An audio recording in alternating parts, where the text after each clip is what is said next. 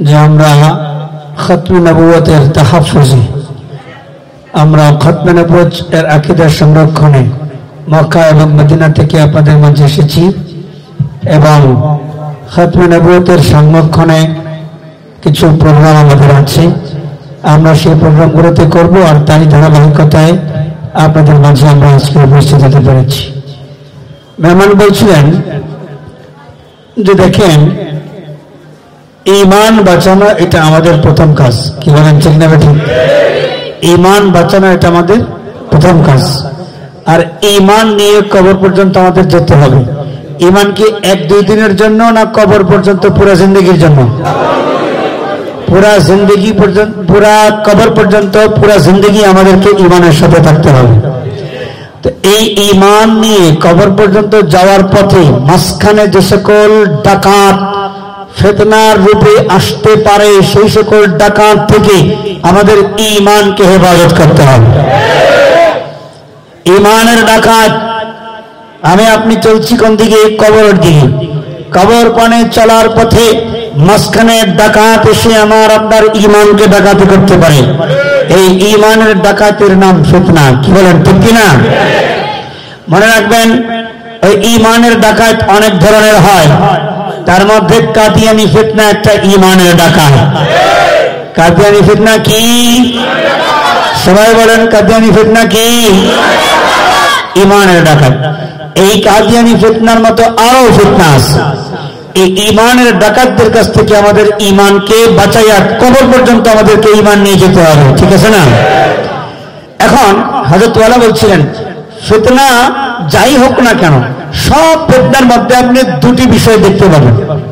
একটু বুঝে নেন, ফিতনা যাই হোক না কেন, সব ফিতনার মধ্যে 2টো বিষয় একই রকম দেখতে পাবেন।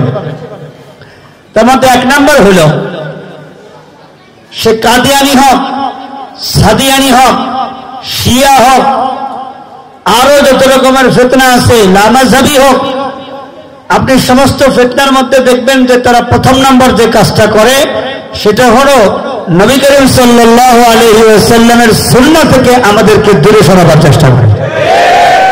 1 নম্বর কি? সুন্নাহ থেকে দূরে সরানো। 1 নম্বর কি? সুন্নাহ থেকে দূরে সরানো। আপনি দেখবেন যারাই ভালো ভালো কথা বলে, সুন্দর সুন্দর কথা বলে, দেখবেন তাদের মধ্যে সুন্নাত নেই। কি নাই? দেখবেন লামাযহাবীদের মধ্যে সুন্নাত আছে? নাই। আর কাদিয়ানি তো ঈমানই নেই, সুন্নাত থাকবে কেন?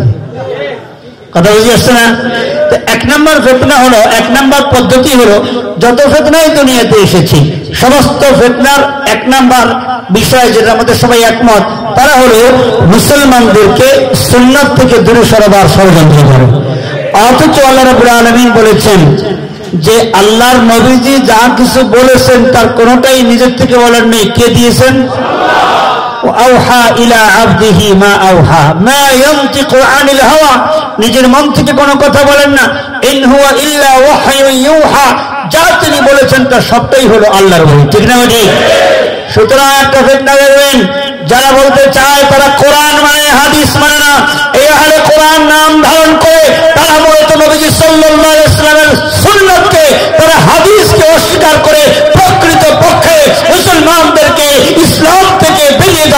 ষড়যন্ত্র করছে। সুতরাং সমস্ত ফিতনাগুলোর প্রথম পদক্ষেপ হল তারা নবী করিম সাল্লাল্লাহু আলাইহি ওয়াসাল্লামের সুন্নাত থেকে মুসলমানদেরকে সরাবার চেষ্টা করে। ওরা বলে হাদিস মানার জরুরত নাই, নামাজ হবে না বলে সুন্নাত মানার জরুরত নেই।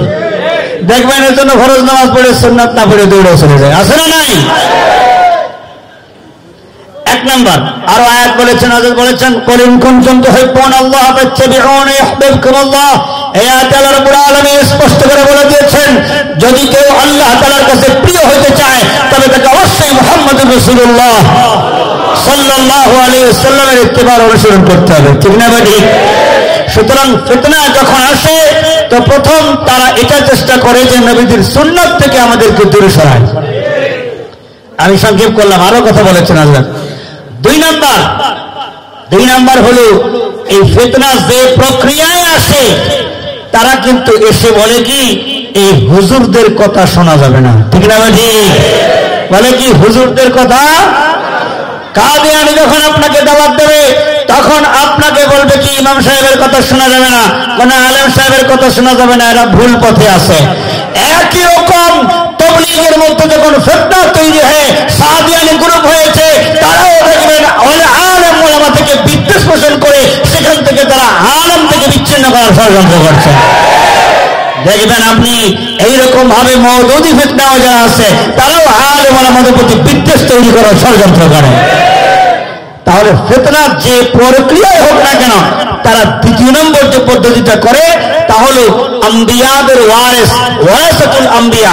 আলেম ওলামারা কি আলেম নাকি ওয়ারাসাতুল আম্বিয়া? মনে রাখতে হবে, আগে এক জামানা ছিল আমাদের নবীজির আগে, তখন একের পর আল্লাহর নবী পাঠাইতেন। এই বংশে এক নবী, তো ওই গোত্রে আর এক নবী, এই দেশে এক নবী, তো আর এক দেশে আর এক নবী। আর নবীগণ আসতেন, উম্মত নবীদের অনুসরণ করতেন। কিন্তু শেষে যখন আমাদের নবী এসে গেছেন, আর কোন নবী আসবে? আর কোন নবী আসবে? আর কোন নবী আসবে? সুতরাং নবীজি যখন এসে গেছেন, সমস্ত নবীগণ এর দরজা নবীজি সাল্লাল্লাহু আলাইহি ওয়াসাল্লাম পর্যন্ত সমাপ্ত হয়ে গেছে। এখন এই নবীজির নবুয়তকে কিয়ামত পর্যন্ত, নবীজির কোরআনকে কিয়ামত পর্যন্ত, নবীজির ইসলামকে কিয়ামত পর্যন্ত চালিয়ে নেওয়ার দায়িত্ব কাদেরকে দেওয়া হয়েছে? সবাই বলতে হবে কাদেরকে দেওয়া হয়েছে? আল্লাহর নবী ইরশাদ করেন, ফাইনাল উলামা ওয়ারাসাতুল আম্বিয়া। নবী আর উলামায়ে কেরাম হলেন নবীদের ওয়ারিস। উলামায়ে কেরাম কি? নবীদের ওয়ারিস। ওয়ারিস মানে উত্তরাধিকার।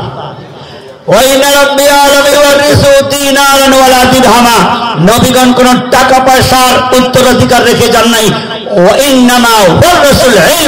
নবীগণ উত্তরাধিকার রেখে গেছেন ইলমের উত্তরাধিকার। বলেন সুবহানাল্লাহ। সুতরাং আজকে যদি আমাকে দ্বীন বুঝতে হয়, দ্বীন মানতে হয়, সুন্নাত বুঝতে হয়, সুন্নাত মানতে হয়, তবে কার স্মরণ করতে হবে? উলামায়ে কেরাম। কাদেরকে স্মরণ করতে হবে? আল্লাহ পাক বলেন, ফাসআলু আহলা যিকরি ইন কুনতুম লা তা'লামুন। তোমরা যদি না জানো তাহলে উলামায়ে কেরামের কাছে তোমরা জেনে জিজ্ঞাসা করে নাও। সুতরাং যত রকমের ফিতনাই আসুক না কেন, ফিতনা দেখবেন দুইটা পদ্ধতি অবলম্বন করে। এক নম্বর পদ্ধতি হলো তারা সুন্নাত থেকে মুসলমানদেরকে দূরে সরাবার ষড়যন্ত্র করে, আর দুই নম্বর হলো উলামায়ে কেরাম থেকে আলাদা করার ষড়যন্ত্র করে। আমাদেরকে সহি তরিকায় চলার জন্য, হক পথে থাকার জন্য এই দুইটা পদ্ধতি অবশ্যই আমাদেরকে মেনে নিয়ে চলতে হবে, যেন আমরা সুন্নাত থেকে দূরে সরে না যাই, আলেম ওলামা থেকে দূরে সরে না যাই। তাহলে ইনশাআল্লাহ আমরা সিরাতে মুস্তাকিমের উপরে চলতে পারবো, থাকতে পারবো। আল্লাহ পাক আমাদেরকে তৌফিক দান করেন। এরপরে আবার মাইক্রোফোন হযরত মাওলানা ডক্টর আহমদ আলী সিরাজ সাহেব নিয়ে শেষে যে কথাটা বললেন যে ভাই আমরা এসেছি খতমে নবুয়তের নিসবতে। খতমে নবুয়ত মানে হলো আমাদের নবীজি শেষ নবী, তারপরে আর কোন নবী আসবে না। এই আকীদা না হইলে কোন ব্যক্তি মুসলমান হইতে পারে না। আর এইটা যারা ভঙ্গ করে সেই ভ্রান্ত ফিরকার নাম কাদিয়ানী। সেই ভ্রান্ত ফিরকার নাম কি? আপনারা কি মনে করেন আপনাদের এলাকায় কাদিয়ানী নাই? আছে না নাই? এইখান থেকে নন্দীপাড়া এগুলো তো অনেক দূর। এই নন্দীপাড়ার ভেতরে কাদিয়ানীদের বিরাট বড় এক আস্তানা, বিরাট বড় এক মহল্লা। সেই মহল্লার মধ্যে অনেক মুসল্লিরা, অনেক মুসলমানও বসবাস করে। দেখবেন যে অনেক মুসলমান না বুঝে তাদের মসজিদে গিয়ে নামাজ পড়ে। বলেন তাদের মসজিদে নামাজ পড়া যায় গেছে? ওদেরটা কি মসজিদ নাকি ওদেরটা উপাসনালয়? মসজিদ না, কাদিয়ানীদেরটা মসজিদ না। কোরআনের হুকুম হলো ষড়যন্ত্রের ঘর জ্বালিয়ে ধ্বংস করে দিতে হবে, যদিও সেই কাজটা হুকুমতের। কার কাজ? হুকুমতের কাজ। আমরা করলে হবে না, সরকারের কাজ। ষড়যন্ত্রের ঘর, এরকম একটা ঘর কিন্তু নবীজির জামানায় বানানো হয়েছিল, জানেন? মসজিদের কুবার পাশে ইহুদি মুনাফিকরা আর একটা মসজিদ বানাইছিলেন। তারা বলতে চাইছিল যে আমরা মসজিদ বানাইছি দিন প্রচার করার জন্য, কিন্তু আল্লাহ রাব্বুল আলামিন কোরআনের মধ্যে হুকুম দিয়ে দিয়েছেন ওয়াল্লাযিনা ইত্তাখাযু মাসজিদান দিরারা, মসজিদে দিরার বানায়া যারা এখানে ষড়যন্ত্র করে মুসলমানদের মধ্যে বিভক্তি সৃষ্টির ষড়যন্ত্র করছে, আল্লাহ বলেন যাও ওই মসজিদে দিরারকে ধ্বংস করে দাও। তো নবীজি সাল্লাল্লাহু আলাইহি ওয়াসাল্লাম সাহাবায়ে কেরামদেরকে পাঠিয়ে ওই মসজিদে দিরারকে ধ্বংস করেছেন। এই কাজটি সরকারের কাজ, সরকারের কাজ। কাদিয়ানী মুসলিমদের এই উপাসনালয়ে পাহারা দেওয়া নয়, বরং সরকারের কাজ মসজিদটাকে কাদিয়ানীরা যে সকল ষড়যন্ত্রের ঘর বানিয়েছে সেটাকে ধ্বংস করে দেওয়া সরকারের কাজ। অথচ মুসলমানেরা না জানি সেখানে গিয়ে নামাজ পড়ার মাধ্যমে মুসলমানদের নামাজ নষ্ট হয়। বলছিলেন মেহমান, বলছিলেন খতমে নবুয়তের তাহাফুজের জন্য যেমনি ভাবে হযরত আবু বকর রাদিয়াল্লাহু তাআলা আনহু মুসাইলামাতুল কাজ্জাবের বিরুদ্ধে 20,000 মুজাহিদ বাহিনী পাঠিয়েছিলেন, ওই যুদ্ধে একটা মাত্র যুদ্ধে 1200 মুসলমান শহীদ হয়েছিল। অথচ 23 বছরে নবী সাল্লাল্লাহু আলাইহি ওয়াসাল্লামের 88টা যুদ্ধের মধ্যে মাত্র 259 জন সাহাবী শহীদ হয়েছিলেন। 23 বছরে 88টা যুদ্ধের মধ্যে 259 জন সাহাবী শহীদ হয়েছেন। সেইখানে নবী সাল্লাল্লাহু আলাইহি ওয়াসাল্লামের খতমে নবুয়ত সংরক্ষণ করতে গিয়ে একটি মাত্র যুদ্ধে 1200 সাহাবায়ে কেরাম শাহাদাতুন নজরানা দান করেছেন। এবং তাদের মধ্যে বদরি সাহাবী ছিলেন, উহুদের গাজী ছিলেন, হুদাইবিয়ার বাইআতুর রিজওয়ানের বাইআত গ্রহণ করেছিলেন। এই সমস্ত দামি দামি বড় বড় সাহাবায়ে কেরাম শহীদ হয়ে নিজেদের জান কোরবান করেও তারা নবীজির খতমে নবুয়তের আকীদা সংরক্ষণ করেছেন। বলতেছিলেন যে ঈমানদার বাংলাদেশের গায়রতমন্দ মুসলমানদের কাছে আরজ হলো খতমে নবুয়তের এই আকীদা সংরক্ষণ করার জন্য আমরা প্রত্যেকেই জান পর্যন্ত কোরবান করার জন্য কারা প্রস্তুত আছি? নারায়ে তাকবীর, নারায়ে তাকবীর। খতমে নবুয়ত, খতমে নবুয়ত জিন্দাবাদ, জিন্দাবাদ। খতমে নবুয়ত, খতমে নবুয়ত। অতএব বলছিলেন যে আমরা এসেছি খতমে নবুয়তের নিসবতে, আমরা নিজেরাও খতমে নবুয়ত সম্পর্কে জানবো, কাদিয়ানী ফিতনা সম্পর্কে জানবো, এবং অন্য কেউ তার ঈমান রক্ষা করার জন্য কাদিয়ানী ফিতনা থেকে সতর্ক করব। মাওলানা সলিমুল্লাহ সাহেবকে লক্ষ্য করে তিনি বলেছেন যে আপনি জামিয়াতুদ দাওয়া করেছেন, এই জামিয়াতুদ দাওয়ার মধ্যে খতমে নবুয়তের কোর্স করতে হবে। তো উনি বললেন যে খতমে নবুয়তের কোর্স এখন চলমান আছে। বলেন আলহামদুলিল্লাহ। এটা শুধু আলেম ওলামার কাজ না, সকল মুসলমানের কাজ, সকল এটা ঈমানের বিষয়। সকল মুমিনের কাজ হলো খতমে নবুয়ত জানবে, বুঝবে এবং খতমে নবুয়তের আকীদা রক্ষা করার জন্য প্রয়োজনে তার জীবনের, তার বুকের তাজা রক্ত পর্যন্ত ঢেলে দিতে বাধ্য থাকবে ইনশাআল্লাহ। খতমে নবুয়তের এই মিশনকে নিয়ে আমরা বাঁচব, খতমে নবুয়তের এই মিশন নিয়ে প্রয়োজনে আমরা মরব। আল্লাহ পাক খতমে নবুয়তের এই আকীদা সংরক্ষণ করার জন্য আমাদেরকে কবুল করেন, বলেন আমিন।